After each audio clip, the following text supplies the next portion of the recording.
1. Écoutez, bonjour et bienvenue à tous pour cette conférence dans le cadre de Tech Industry. On est ravis que vous ayez pu braver la chaleur pour venir jusqu'ici et participer à cet atelier. On va parler évidemment d'innovation. On va parler avec nos invités de beaucoup de sujets autour du PLM, des nouvelles technologies. Et on a pour cela un panel varié et voilà, on est ravis d'accueillir. Alors je vais commencer peut-être par vous, Émilie Lara Rosales. Donc vous êtes Global R&D PMO et PLM Director chez Pernod Ricard, bien évidemment. Donc merci d'être avec nous. Laure Bertin, DDAI Strategic Office. Alors ça signifie Data Digital and AI chez Danone. Pour la R&D. Pour la R&D, tout à fait. Ça manque là. Ça manque sur une précision importante, donc pour la R&D. Sarah Stocco, Principal PLM Solution chez Infor, on se connaît. Et Hélène Boileau, donc Senior CPG PLM Consultant chez Accenture. Voilà. C'est ça. Très bien. Écoutez, merci en tout cas de participer à ce tour de table. On va essayer de s'entendre malgré le bruit ambiant. On va peut-être commencer sur un sujet, puisque voilà, on va dire que l'innovation et ce qu'on appelle le NPDI, à savoir le New Product Development et Introduction, a évolué. Et c'est vrai que vous avez des métiers qui sont sous pression constante de la réglementation, des coûts, bien évidemment, des nouvelles normes de développement durable et ainsi de suite. On a parlé aussi beaucoup ces dernières années de time to market.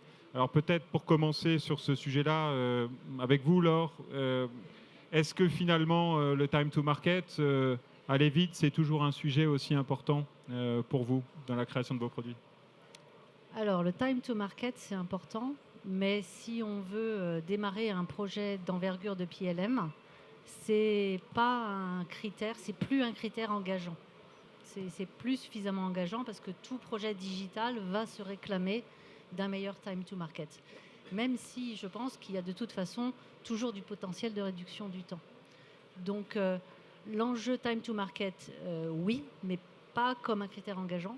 Moi, les deux critères engageants que je vois pour pouvoir optimiser nos coûts, c'est mettre en place un PLM et mettre en place un PLM, c'est déjà faire juste, c'est-à-dire right first time, et c'est-à-dire se donner les moyens de notre license to operate.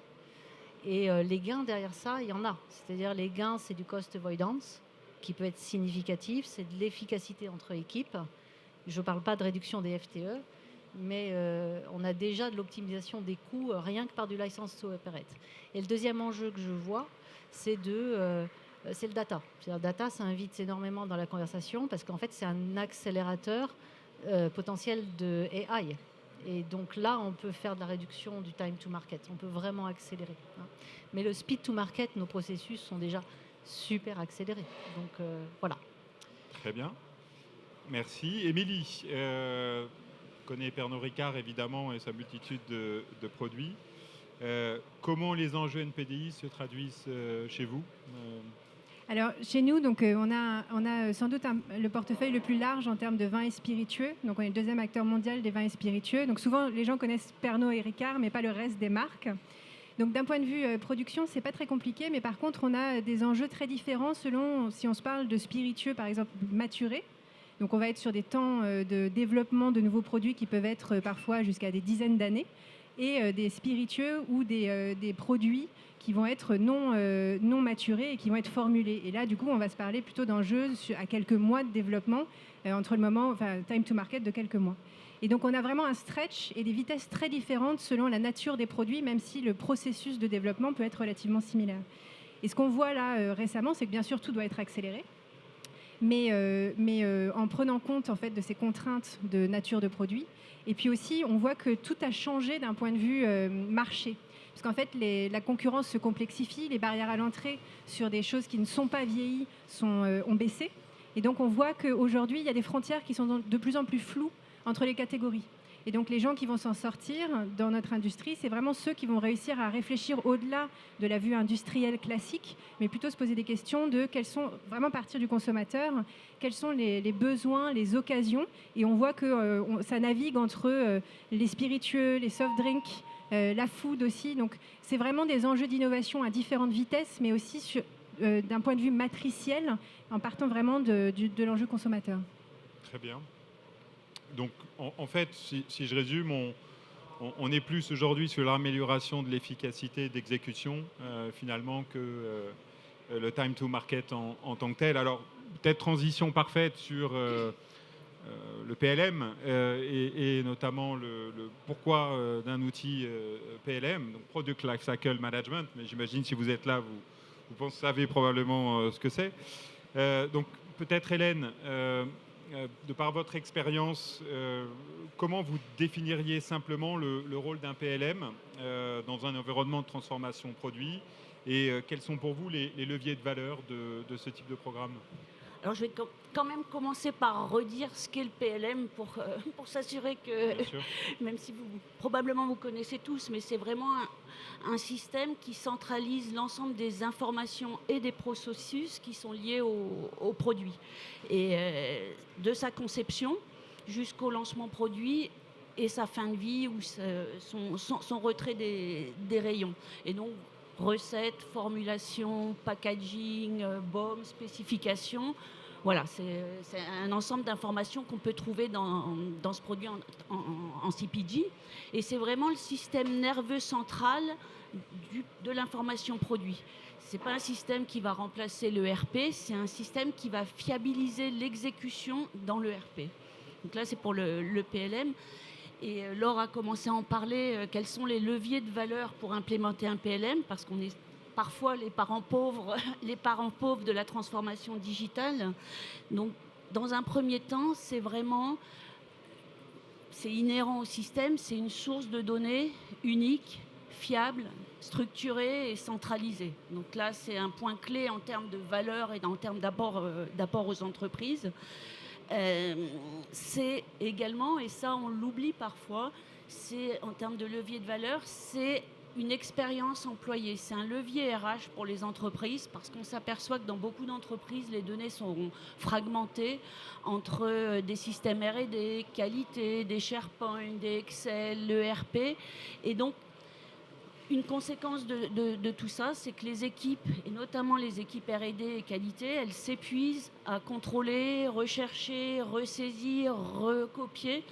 Et parfois, ça entraîne énormément de frustration et ça peut même aller jusqu'à des personnes qui quittent des entreprises ou qui n'intègrent pas des entreprises s'il n'y a pas des systèmes qui leur permettent de leur libérer du temps pour vraiment se recentrer sur leur cœur de métier qui est le développement produit, le cœur de métier de l'entreprise et pas uniquement le traitement de la data. Donc l'expérience, le levier RH, un levier pour moi vraiment clé quand on veut implémenter un PLM. Et il y a également la partie right first time, donc bon du premier coup dont Laure parlait, parce qu'on parle souvent d'accélérer le développement. Et moi, je pense qu'un des socles du PLM, c'est d'éviter les reworks, c'est d'avoir la bonne donnée au bon moment, une donnée validée, on ne revient pas en arrière et on évite. On a déjà vu, on a beaucoup d'exemples de mauvais étiquetage nutritionnel, de données qu'on n'a pas au moment du lancement. Le PLM permet de structurer, de phaser le développement produit et donc de permettre d'arriver à un lancement beaucoup plus serein et dans les temps et en toute conformité. Donc, voilà quelques leviers majeurs et effectivement, quand on lance un PLM, on cherche souvent de la valeur chiffrée pour pouvoir lancer le projet. Il faut également regarder la valeur non chiffrée et les coûts pour l'entreprise, que ce soit en termes de scrapping et en termes RH. Voilà quelques exemples. Très bien, merci. Émilie, chez Pernod Ricard, je crois que le besoin d'un PLM existait déjà depuis de nombreuses années. Qu'est-ce qui finalement a fait le passage à l'échelle pour vous?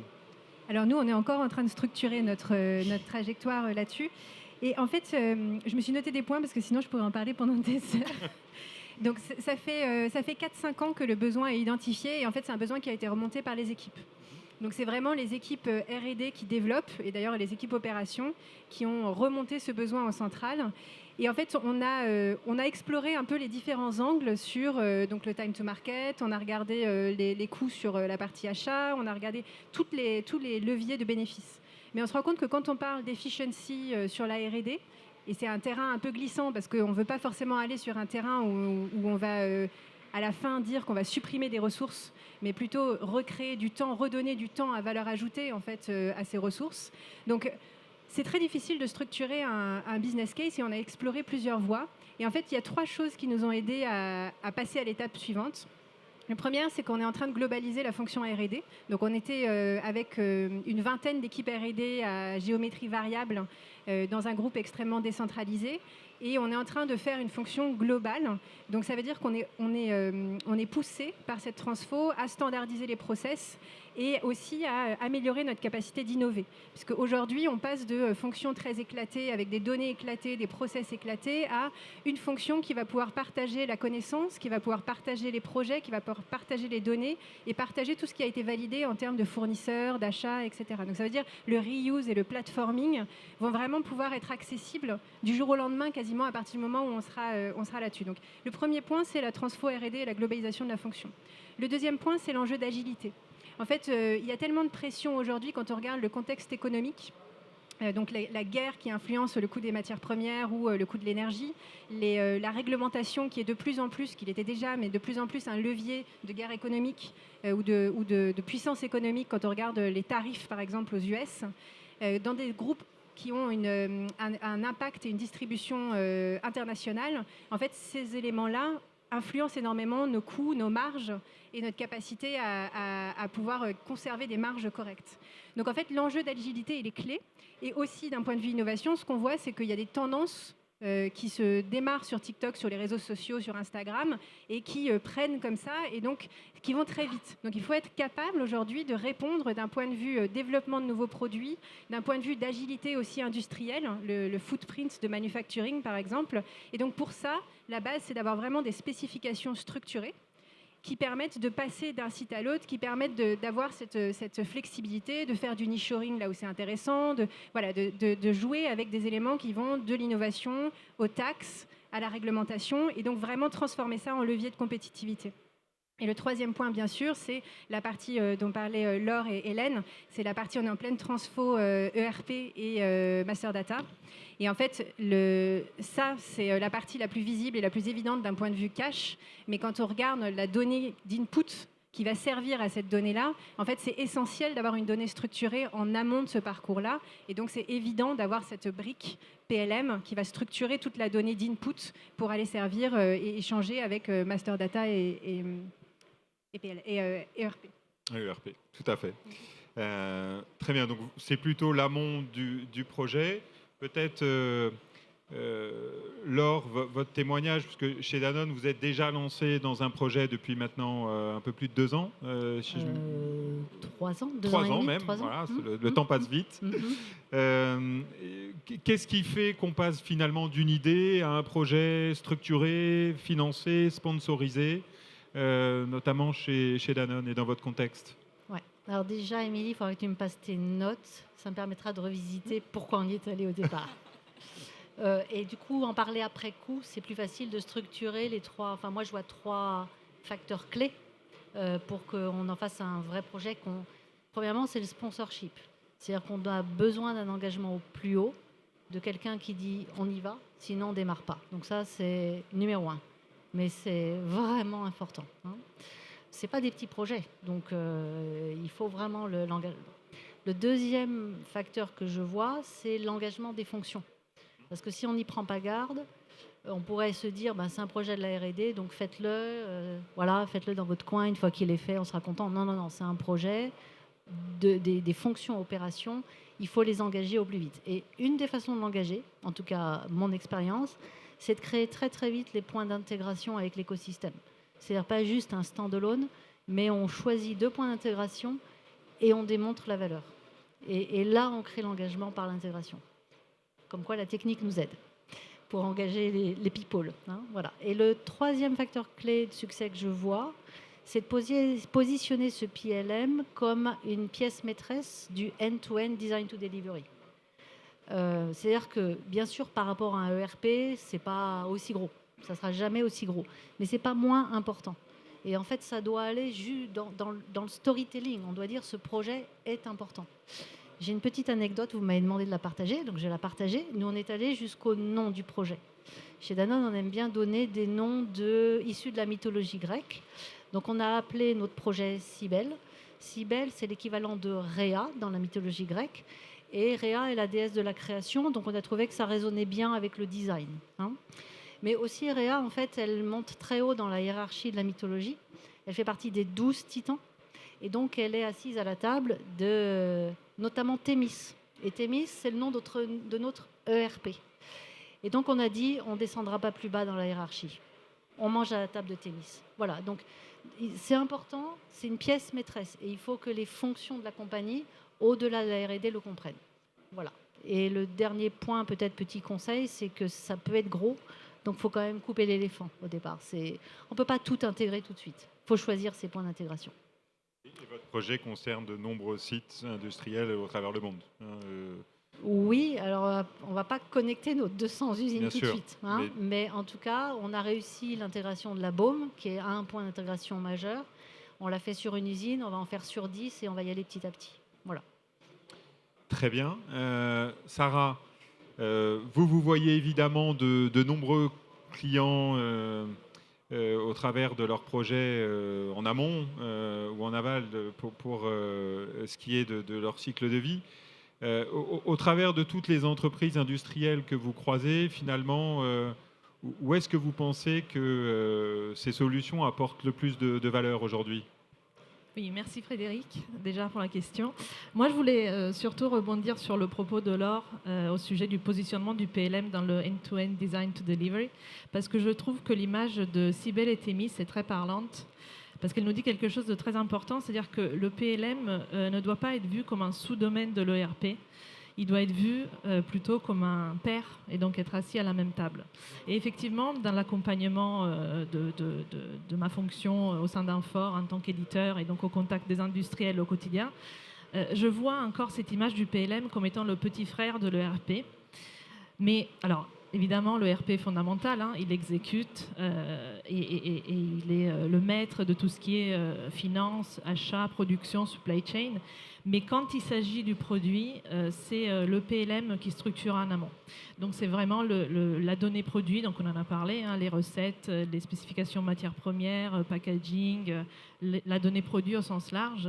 Elle est vraiment structurée dans le PLM et si l'amont n'est pas fiable, l'aval ne va faire qu'hériter de ce manque de fiabilité.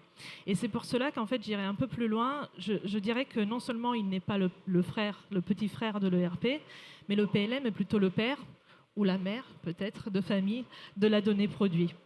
Et on le voit bien dans les entreprises qui se structurent. En fait, ce sont ces entreprises-là, et Émilie en a parlé rapidement, qui vont du coup se donner les moyens d'obtenir les résultats qu'ils cherchent, et notamment en intégrant plutôt en amont des thématiques comme le design to cost, le design to sustainability.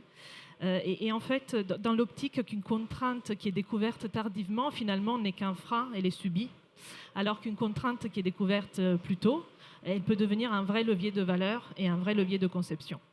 Et donc, on ne demande pas au PLM de tout faire, hein, attention, hein, ça c'est aussi une erreur que je vois très souvent et que j'essaie de décourager. Le PLM n'est pas là pour être tordu dans tous les sens et faire plein de choses. Il est un socle et en tant que tel, il va alimenter derrière les systèmes spécialisés. Ça peut en être un, notamment sur tout ce qui est optimisation du produit. Ça peut être lui-même le système spécialisé, mais à la base, il doit plutôt être voilà, vu comme un socle de source, une source of truth. D'ailleurs, on en a souvent parlé avec Laure. Et donc, jusqu'au-là, on a parlé du fait... Donc, tout ça est encore plus vrai, finalement, quand on intègre l'IA dans l'équation.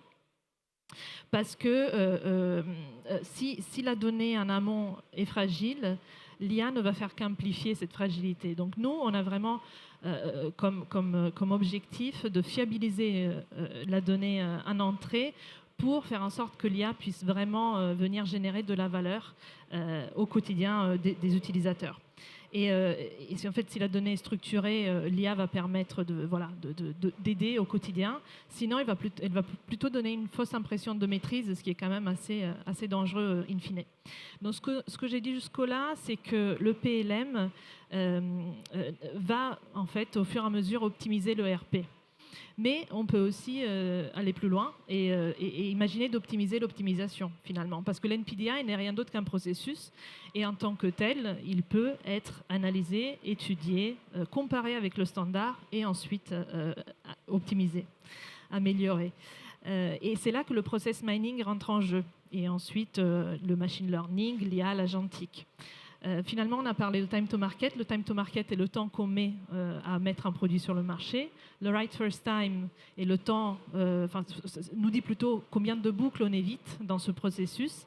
Et le process mining vient analyser là où le temps se perd, là où les boucles se génèrent, pour finalement être comparé au standard et voir où les écarts se génèrent et comment on peut les traiter. Et un écart au standard, dans l'expérience que je peux avoir, n'est pas forcément un problème, une erreur. Parfois est effectivement un irritant à corriger. Parfois, c'est on va dire une pratique terrain qu'on peut intégrer au process catalogue de l'entreprise et ainsi s'améliorer en continu. Très bien, j'aime beaucoup cette comparaison du petit frère avec le grand frère qui prend aussi beaucoup l'attention et l'argent souvent des parents et dans l'organisation. Très bien, voilà, on a parlé un peu système et solutions, technologie. Si peut-être maintenant on se replace dans les questions finalement de l'humain dans tout ça. Je pense que c'est évidemment au-delà des processus et des organisations un point critique. Peut-être, Émilie, vous, dans votre organisation, vous avez évidemment beaucoup d'autonomie terrain, des pratiques parfois informelles. Quand vous avez introduit un PLM ou quand vous vous apprêtez à introduire un PLM dans ce contexte-là, on place l'humain, comment on garde l'humain au centre, comment on transforme finalement sans trop rigidifier dans votre organisation. En tout cas, c'est l'enjeu. Oui, et puis alors nous, on est notre signature, c'est créateur de convivialité. Donc derrière ce slogan, il y a toute une culture. Et derrière culture, ce que je veux dire, c'est toutes les pratiques des interactions des individus entre eux et des fonctions entre elles qui ne font pas partie d'un playbook où c'est écrit. Donc il y a beaucoup de choses qui sont codifiées et qui ont été codifiées et structurées tout au long du développement du groupe qui s'est structuré par acquisitions successives. Donc en fait, chacun s'est développé un peu sa propre culture et interprétation de la convivialité de manière endogène. Et donc, pour moi, c'est d'abord une transformation de processus. Parce qu'en fait, la transformation digitale, ça va être un enabler, mais on se parle bien d'abord de transformation de process accompagnée d'une transformation et d'un outil, enfin du déploiement d'une plateforme digitale ou d'une solution digitale. Et quand on se parle de transformation de processus, il y a des décennies d'habitudes, de fonctionnement qui vont devoir être remises en question. Donc nous, encore une fois, si je reviens sur les déclencheurs, le fait qu'on soit en train de globaliser la fonction, c'est quelque chose qu'on doit faire. Et pour nous, du coup, cette transformation PLM, c'est vraiment une opportunité d'accompagner cette transformation process qu'on doit faire dans tous les cas par le déploiement d'une solution digitale. Mais ça n'est pas, au point de départ, un projet IT. Ce n'est pas un projet digital, c'est vraiment un projet de processus et métier et de collaboration entre les différentes fonctions sur le développement produit. Ça, c'est le premier point, c'est vraiment partir des process. Le deuxième point, c'est dès qu'on parle de transformation digitale, qui ont un impact sur l'efficiency, qui amènent de l'IA, il y a des gens qui vont être super pour, et puis il y a des gens qui vont être très inquiets. Et ça va générer parfois beaucoup d'anxiété parce que derrière, il va y avoir, bah oui, mais est-ce que je vais savoir m'adapter ? Est-ce qu'il faut imaginer que c'est des populations sur lesquelles il y a parfois peu de turnover. C'est des populations qui travaillent parfois dans leur langue natale, que sur Excel. Et on leur dit, on va vous amener un outil, ça va être génial. Et vous allez tous travailler de la même manière, vous allez pouvoir partager de la donnée, il va y avoir de l'IA, etc. Ça peut être très angoissant pour ce type de population. Et donc, comment on adresse ça? Et c'est un vrai sujet à adresser avec eux pour comprendre où est-ce qu'ils sont, quel est leur point de départ et comment on va plutôt travailler le bénéfice avec eux sans que ce soit quelque chose qui vienne du top-down et on leur dit, ça va être génial, mais croyez-nous sur parole et vous verrez bien. Donc, la transfo digitale et notamment Efficiency et IA, ça doit être au service de l'humain et la technologie doit vraiment être au service de l'humain et du business et pas l'inverse. Et parfois, c'est tentant, quand on est embarqué dans ce type de transformation, de se laisser embarquer par la possibilité, surtout quand on est dans le projet au quotidien, et de perdre le contact avec la réalité terrain des populations à qui on va proposer cette transformation. Et après, d'un point de vue humain, il y a quand même un dernier point qui m'est cher, c'est qu'en tant que leader de ce type de programme, il faut être patient. Il faut être patient, il faut être résilient. Je pense que ton exemple, Laure, me donne beaucoup d'espoir. Mais parfois, on l'a évoqué, Laure et moi, dans nos parcours, il y a des années avant même que le projet se déclenche. Et puis après, quand ça se déclenche, c'est que le début. Et donc, il faut continuer après à déployer. Donc, l'idée, ce type de programme demande aussi du temps, demande de bien rester connecté à pourquoi on le fait. Et pourquoi on fait ça pour le business? Qu'est-ce que ça va apporter réellement comme valeur et comme bénéfice aux gens pour pouvoir toujours y revenir parce qu'il y a des périodes où c'est difficile. Très bien.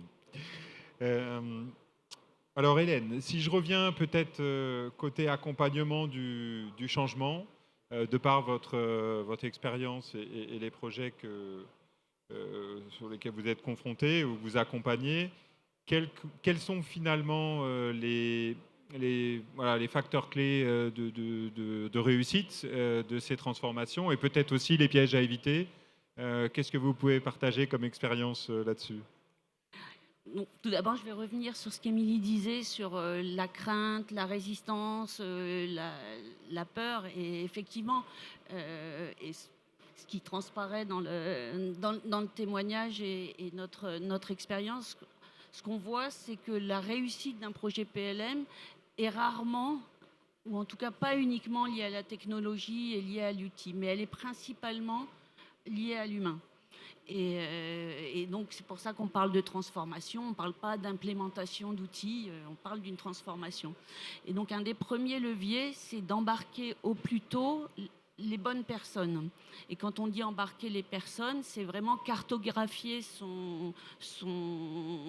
ses stakeholders pour, dans un premier temps, se poser les questions: en quoi sont-ils impactés? Quel est leur niveau d'adhésion à un potentiel programme et comment traiter cette résistance? Et ça, le faire réellement au plus tôt dans le démarrage du projet. Et un des stakeholders clés, c'est réellement le sponsor, comme Laure l'évoquait, trouver le bon sponsor. Parce on peut être assez étonné quand on fait cet exercice, c'est que c'est pas forcément les personnes qu'on croyait les plus résistantes qui vont l'être dans les faits.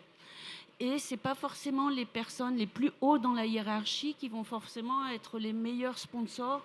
Bien sûr qu'il faut un certain niveau pour embarquer l'organisation, mais il faut vraiment trouver un sponsor qui croit réellement que le projet PLM va transformer la façon dont on développe les produits dans l'entreprise et dont on met le système au cœur névralgique de l'entreprise, à côté des systèmes ERP ou autres, au système downstream. Donc ça, c'est un premier levier, l'embarquement. Ensuite, et c'est réellement clé également, c'est construire un réseau d'ambassadeurs au sein des organisations. On a souvent des organisations donc globales. Quand on commence à construire ce type de projet, ou même quand on est dans le projet, on a souvent des équipes centrales qui sont parfois déconnectées de ce qui se passe sur les terrains. Et donc, dès le début, choisir des ambassadeurs qui vont être des relais de confiance sur le terrain et des personnes qui vont être capables de comprendre les enjeux du projet, connaître également le système ou potentiellement ce que le système va apporter, et qui vont être capables de dire au sein de leurs équipes, à leurs collègues, oui, moi je suis sûre qu'on va améliorer nos façons de travailler pour telle ou telle raison. Ils vont avoir le vocabulaire précis. Et quand je parle d'ambassadeur, je parle pas de formateur, parce que souvent on a l'habitude de réduire la gestion du changement ou la transformation à la formation, et c'est loin d'être le cas. Donc ces ambassadeurs, même en phase de cadrage de projet, même avant la décision, ils sont réellement clés pour aller parler dans leurs équipes de ce qui va se passer et de ce que le projet peut amener. Donc voilà un deuxième levier. Et un levier clé également, c'est créer le collectif autour du projet. Parce que ce n'est pas le projet de la R&D, ce n'est pas le projet R&D qualité, c'est vraiment un projet cross-fonctionnel. Et c'est ce qui rend les projets PLM difficiles, parce qu'on n'est pas uniquement dans la supply chain. On a la R&D, le marketing, la qualité, la supply chain, la regulatory. Donc on a réellement un panel de fonctions très, très important qu'on doit embarquer. Et comme tu le disais, c'est pas un projet SI, c'est pas le projet de la DSI. On n'est pas là pour implémenter un système et puis voilà, c'est bon. Et donc créer le collectif, ça veut dire aussi un point de conviction que j'ai vu fonctionner et prouver sa valeur dans les projets, c'est de créer un plateau projet. Alors un plateau projet idéalement physique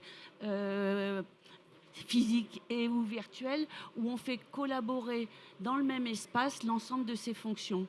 Et il n'y a plus ces business et IT, il n'y a plus ces frontières, c'est l'ensemble du business qui est colocalisé avec l'IT.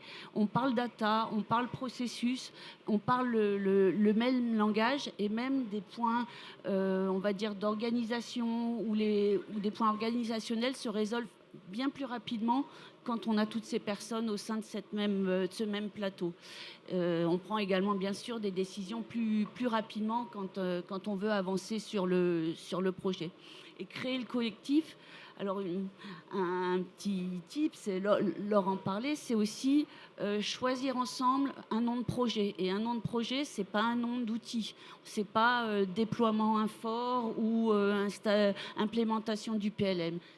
C'est un nom choisi par l'équipe, et par ce choix, qui peut paraître parfois anodin, mais on commence à être sur le chemin de l'appropriation, pour ensuite arriver à la réelle adhésion et de l'identification au projet. Et ça, cet esprit collectif, ce collectif, il diffuse dans toute l'entreprise. Très bien, c'est un bon retour d'expérience.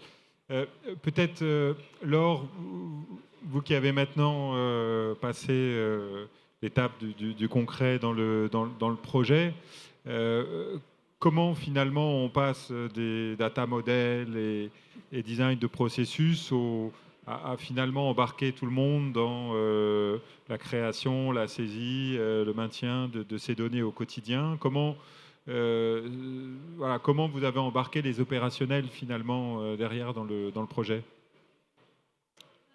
Avant de répondre à cette question-là, juste pour compléter, bien sûr que c'est transformant pour tout le monde.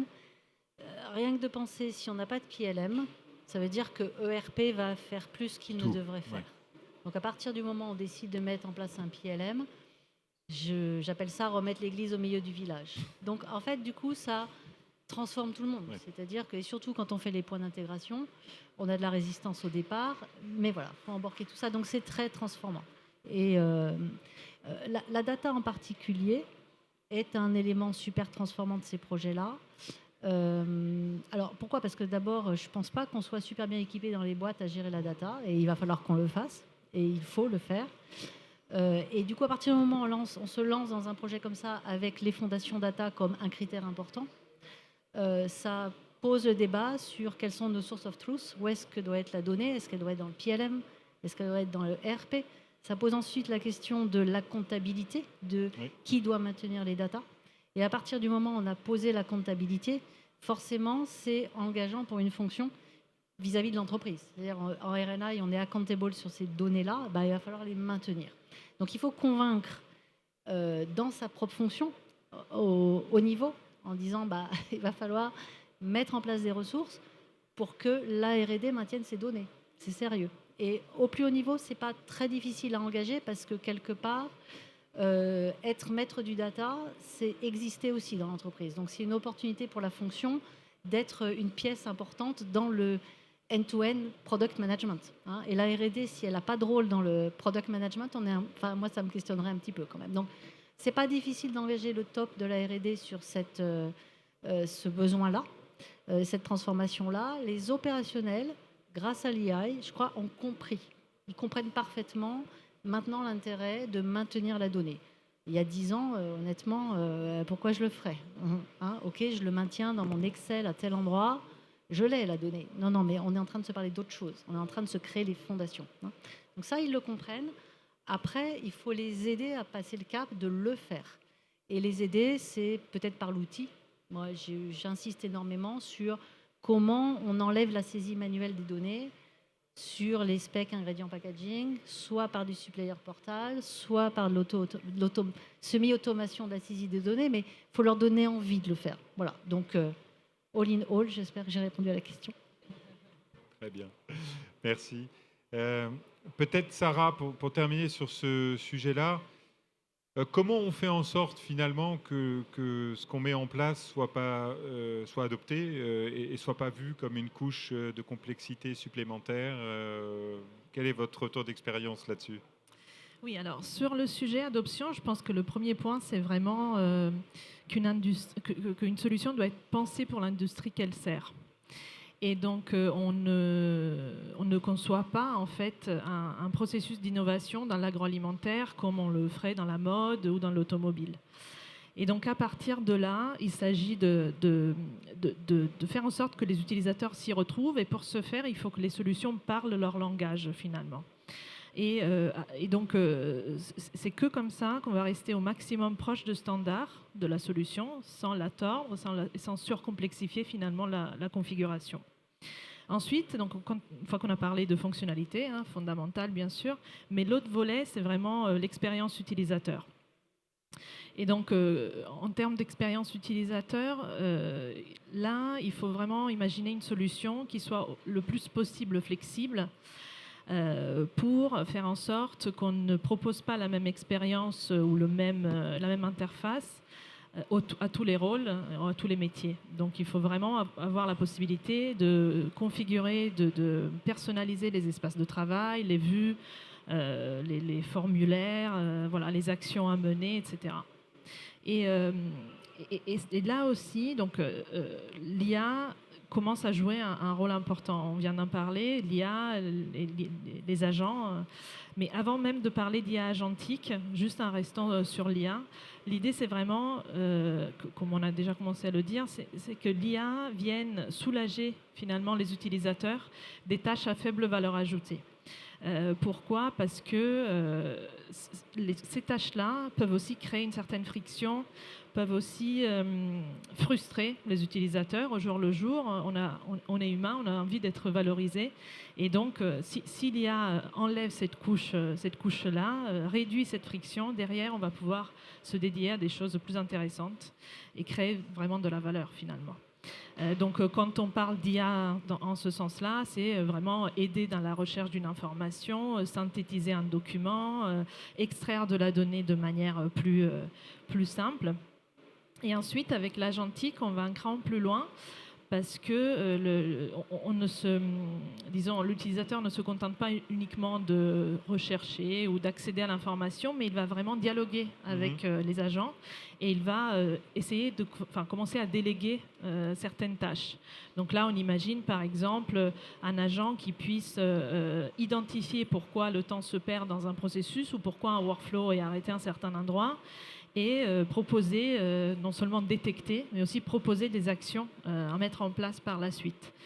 Ou alors, imaginer aussi pré-simuler, entre guillemets, un changement d'ingrédient dans une formule pour voir quel est l'impact sur la formule finale.